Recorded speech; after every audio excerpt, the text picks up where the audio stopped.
Hey everyone, I'm Nick Eatman along with Stephen Jones, Cowboys Chief Operating Officer, and it's that time of year. We like to bring up old coaches every now and again, and Bill Parcells had a lot of great phrases, and one of them that we always seem to live by is, "You are what you are, and let me know how things are at Thanksgiving." Well, here we are past Thanksgiving. Your team's 8-3.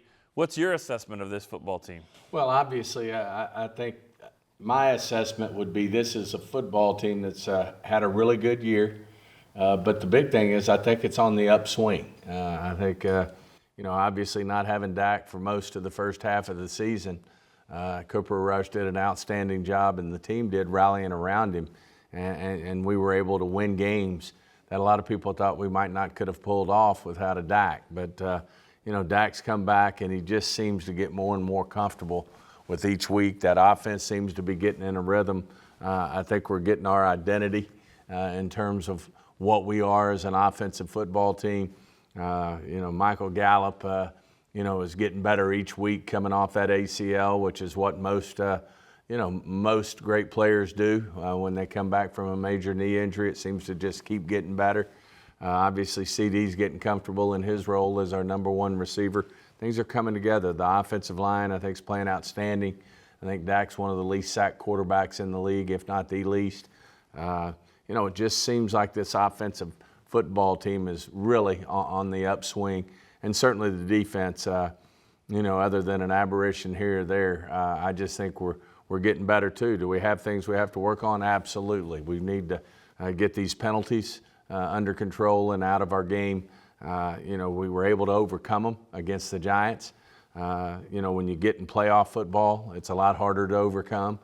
Certainly we got to protect the ball better, and certainly we got to take it away more. So those are all things that I know are at the forefront of the minds of Coach McCarthy, of Dan Quinn and Bones in terms of what we need to do to really take this team to the next level, which is where we all want to be, championship caliber.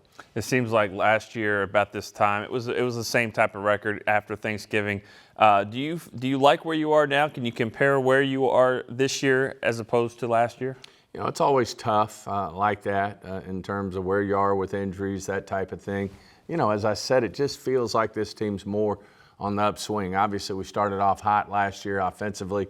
I think we were number one in offense most of the year. Teams, just like they do anything, they can start to, figure out a little bit, what your tendencies are. Feels like this year more we're just kind of getting into, as I said earlier, what our identity is, where we're going. Just feel like the air is really more up maybe than it was last year offensively. Defensively, I think we were, I'd say it's, 1 year more with Dan Quinn's a plus. And what he's doing and what the players know he wants out of them, I think we're seeing that, and therefore I think we're playing at a higher level, and I expect us to sustain that. Two of the players you just mentioned, CD Lamb and Michael Gallup, you said they're both playing, elevating their games.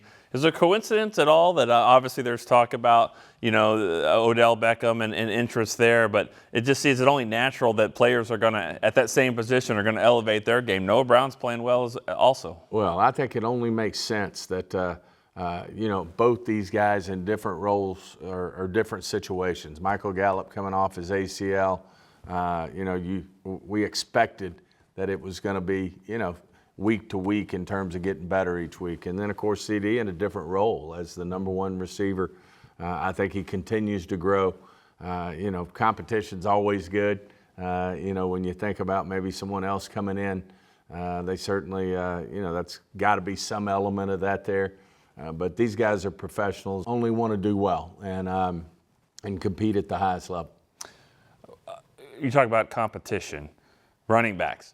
Was Thursday's game just another example of these Pollard and Zeke are not competing against each other? We need them both. We need them both to do well in certain games. And this was one where it was really tough sledding, and Zeke was a guy that was getting a lot of good yards for you. Well, I think, at the end of the day, it goes back to finding your identity. I think, we're dressing 4 tight ends every week. We're using them quite a bit, and we're wanting to run the football. And then you look at the different skill sets and the comparisons of Zeke versus Pollard. They're the great complement to one another.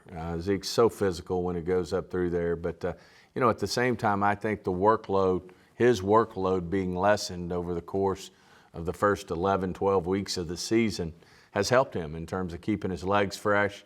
We were able to be conservative with his injury. He missed 2 games there, and certainly Pollard stepped right in and just did an amazing job. And then you see a game where they're both healthy and pretty much splitting carries.